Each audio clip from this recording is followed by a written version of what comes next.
क्या आपने कभी सोचा है कि हम गुड़ी पड़वा क्यों मनाते हैं? अधिकतर लोग इसे मराठी नववर्ष मानते हैं, लेकिन इसके पीछे एक प्राचीन कथा छुपी है। एक योद्धा राजा की, एक दिव्य आशीर्वाद की और एक नए युग की शुरुआत की। यह है राजा शालिवाहन की भूली बिसरी कहानी।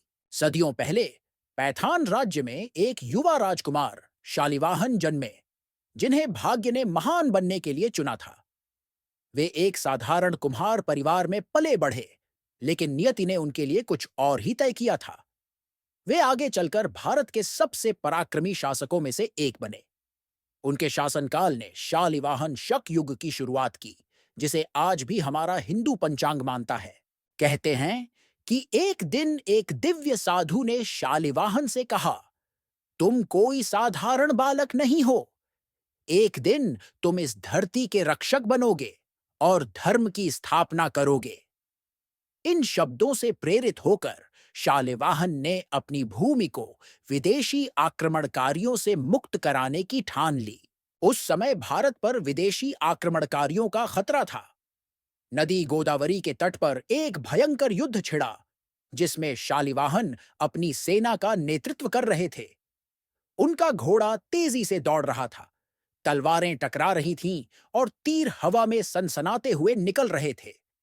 लेकिन शत्रु संख्या में अधिक और बलशाली थे। जब सब कुछ खोता हुआ नजर आया, तब शालिवाहन को उस साधु के शब्द याद आए। उन्होंने माता दुर्गा से प्रार्थना की और उनका आशीर्वाद मांगा। नए जोश और साहस के साथ शालिवाहन ने अपने योद्धाओं का नेतृत्व किया और आक्रमणकारियों को परास्त कर दिया। यह विजय इतनी महत्वपूर्ण थी कि इससे भारत के इतिहास में एक नए युग की शुरुआत हुई, जिसे शालिवाहन शक के नाम से जाना जाता है।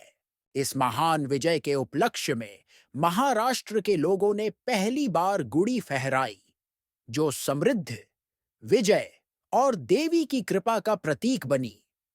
चमकदार रेशमी वस्त्र में लिपटी, आम के पत्तों और उल्टे कलश से सजी गुड़ी एक नए युग और नए शुभारंभ का प्रतीक बन गई। तो इस गुड़ी पड़वा, जब आप अपने घर पर गुड़ी स्थापित करें, तो राजा शालिवाहन की इस गाथा को याद करें, एक योद्धा जिसने इतिहास की धारा बदल दी। अगर आपको यह कहानी पसंद आई, तो लाइक, शेयर और सब्सक्राइब जरूर करें और हमारे साथ जुड़े ऐसी ही और ऐतिहासिक कथाओं के लिए गुड्डी पड़वा की शुभकामनाएं।